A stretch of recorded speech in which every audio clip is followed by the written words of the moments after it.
The boundary between the conscious and the unconscious is not fixed, it's permeable, shifting in response to attention. Metacognition operates at this boundary.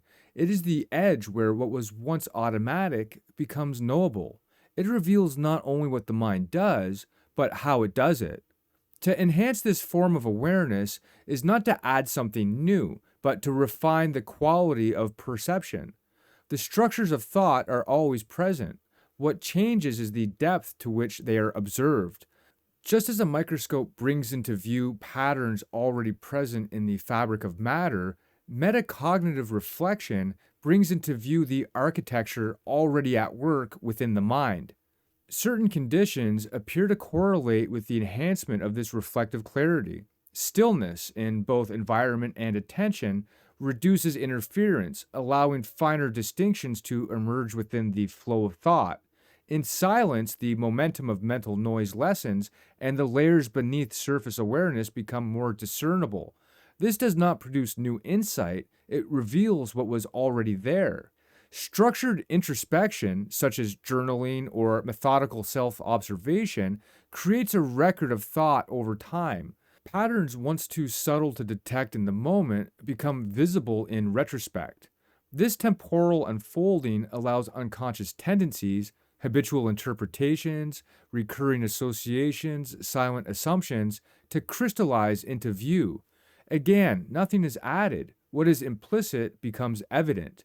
Exposure to ambiguity and contradiction also seems to deepen reflective capacity. When ideas or perceptions clash, the mind is often pushed to recognize the assumptions that underlie them. These assumptions are not new, they are the foundation of existing thought, but the tension between competing frameworks draws those foundations into awareness. The contradiction is not the cause of reflection, it is the context in which reflection becomes more likely. In similar fashion, dialogue with others can serve as a mirror. The friction between perspectives does not generate new awareness directly, but it provides contrast. In this contrast, unnoticed elements of one's own cognition stand out. Language, when directed towards articulation, often requires one to make conscious that which was formerly implicit. It is not the speech itself, but the need for clarity that surfaces the unconscious. Even repetition plays a role. Repeating the same cognitive act under different circumstances, solving problems, interpreting events, reacting to familiar triggers, gradually discloses its structure. Through repetition, what once felt natural and seamless becomes visible in its patterned construction. The mind begins to recognize the shape of its own architecture. Importantly, the process of becoming conscious of the unconscious does not conclude in mastery. There is no final inventory of thought's contents. The unconscious is not a box to be emptied.